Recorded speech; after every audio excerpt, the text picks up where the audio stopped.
Vigile Aroncet, peut-on parler d'injustice aujourd'hui? Nous sommes dans une inflation de salaire au Bénin. Qu'est-ce que vous pensez? Ah non, c'est clair. Quand on se situe sur le plan de la morale, ce n'est qu'une conséquence que vous tirez de l'arithmétique. Quand vous prenez le salaire d'un préfet, par exemple, un préfet qui a 5 millions de francs CFA officiellement comme salaire brut, l'instituteur qui est, je ne sais pas, mettons, qui a 80 000, divisé 5 millions par 80 000, et vous voyez combien de fois il a le salaire donc du même instituteur dans celui du préfet pour le même marché, comme le disait donc Emmanuel Aniabosu. Ce qui m'a fait un peu rire, mais en même temps réfléchir et attristé à la fois, c'est ce député-là, n'est-ce pas, enseignant AME, donc suppléant donc du député ou de l'ex-président de l'Assemblée nationale, Louis Vlavonou. Donc enseignant AME, élu député suppléant, donc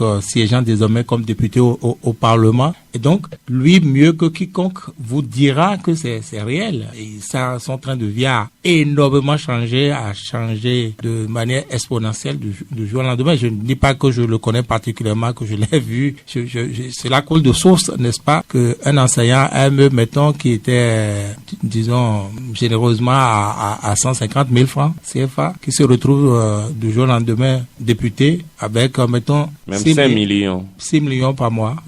6 millions par mois. Donc, c'est de l'arithmétique, encore une fois. Donc, lui vous dira que c'est vrai ce que nous disons ici ce matin. Et c'est de cela. Maintenant, la question est de savoir, mais pourquoi, comme disait Marcel, les salaires politiques ont été portés à ce niveau-là? Pourquoi les salaires politiques ont été triplés? Moi, je me rappelle, sous Mathieu Kérékou, quand on parlait de son salaire, je crois que Marcel, sauf erreur de ma part, ça devrait avoisiner les 2 millions, ça n'allait pas à 3 millions. Pour ce qu'on savait, ce qu'on entendait pour un président de la République. Pour ce qui est officiel, pour un président de la République. Puis après, contrairement à ce que disait Eman, en parlant donc du salaire de Boni Yayi, eh bien, le salaire a été révélé effectivement sous pression, la pression donc des syndicalistes à l'époque. Et je me rappelle très bien que, eh bien, cela a fait ce tollé-là parce que il y a une autre actrice, acteur politique, si vous voulez, aujourd'hui membre du Sénat, Mathis Adidiatou, qui était ministre de l'économie et des finances à l'époque, qui, bon, vous savez, l'obscurité qui traverse toujours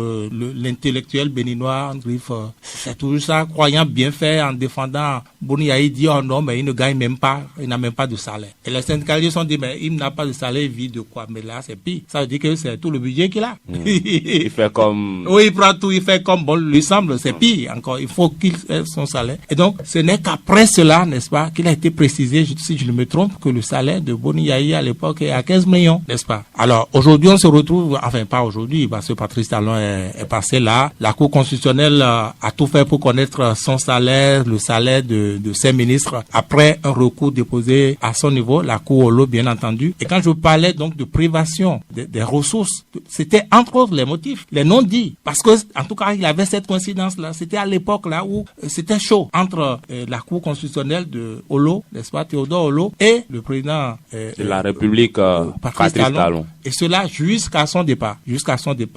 Donc aujourd'hui, ils se sont réconciliés.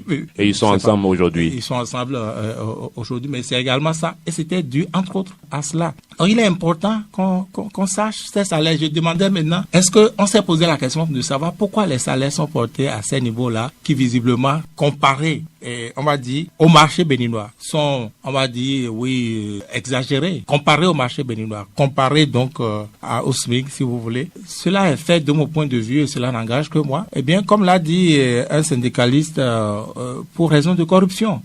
Oui, ce n'est que pour raison de corruption, et je m'explique. Eh bien, c'est le salaire de Pran et Chikbang. Vous comprenez, ça c'est le fonds qui dit ça, Chikbang ne dit rien. Puisque tu as 5 millions, tu vois des justices à gauche, à droite, tu vois ceci, cela. Et tu sais que ce que tu n'avais jamais eu, je pense encore à ce député AME, si jamais tu oses, n'est-ce pas, avoir un écart de langage, surtout aujourd'hui avec les prescriptions donc du Sénat, eh bien, tu risques de te retrouver encore une fois à ta misère, à ton ancienne misère. Et c'est cela, c'est un salaire de chantage, n'est-ce pas? C'est une situation de cercle, n'est-ce pas? Si tu es dans le cercle, tu te tais, et puis non,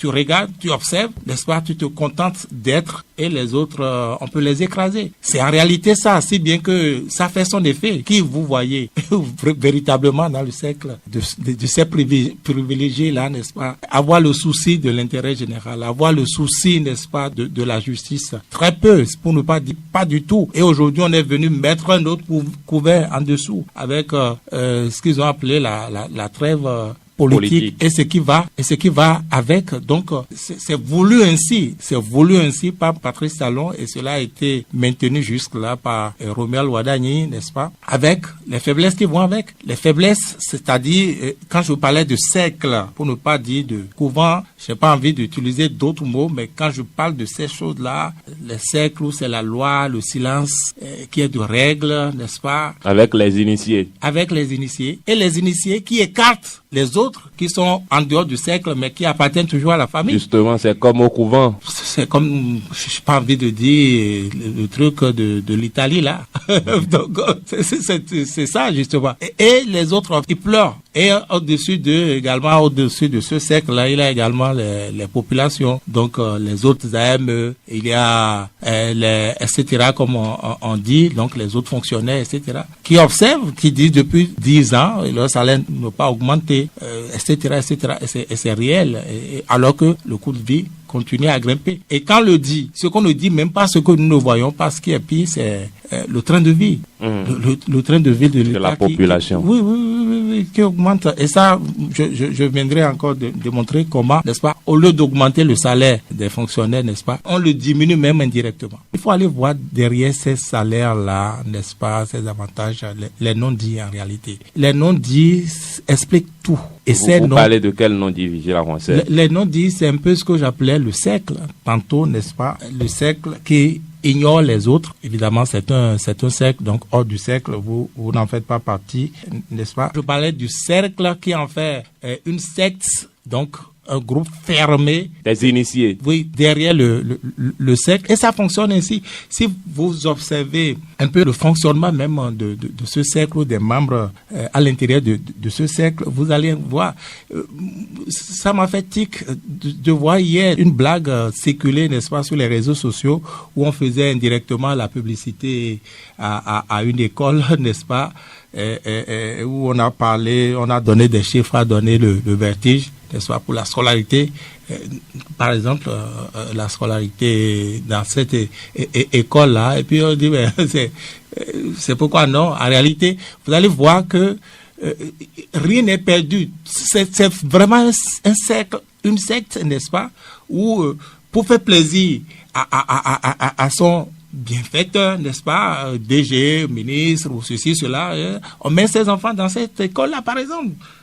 C'est comme ça, tout se tient, et comme cela appartenant donc à ce cercle restreint, fermé, n'est-ce pas, on se tait. Vous n'êtes pas là, vous n'êtes pas Mère Teresa de Calcutta, vous n'êtes pas l'abbé Pierre de Maïs, donc vous taisez, vous vous occupez de ce qui vous a mis là, n'est-ce pas, et puis la vie continue. Et devant vous, n'est-ce pas, pendant ce temps, depuis 16 ans pour certains, 16 ans, 10 ans pour certains, n'est-ce pas, et récemment pour d'autres seulement, eh bien, les salaires ont augmenté ou n'ont pas augmenté.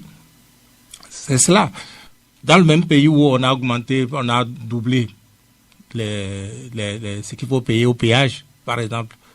C'est dans le même salaire que vous payez. Donc, si vous étiez à 50 000 et que désormais, pour aller à Cotonou, Porto-Novo, vous devez payer 600. Donc, je veux dire aller-retour.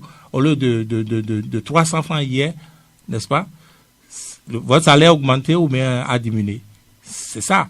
Quand vous devez le casier judiciaire que vous aviez à, je ne sais pas, à 500 francs, c'est passé désormais à 1900 francs. Voilà, 2000 francs. Vous voyez, c'est toujours le même salaire. C'est sur le même salaire qu'on fait cette pression. Et je peux multiplier les exemples. L'essence qu'on payait, n'est-ce pas, à 300, par exemple. À 300, c'est passé aujourd'hui à 700. C'est toujours pression sur le même salaire.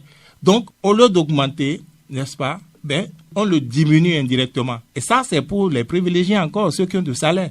mais les autres qui doivent se débrouiller, n'est-ce pas, dans le pays pour survivre, n'est-ce pas, on leur dit non, tu n'as rien vu encore, tu vas encore davantage t'enfoncer. C'est de cela qu'il s'agit. Et ça fait énormément de victimes. Et à côté, les autres sont là-bas, il y a une autre classe en haut, là-bas, la classe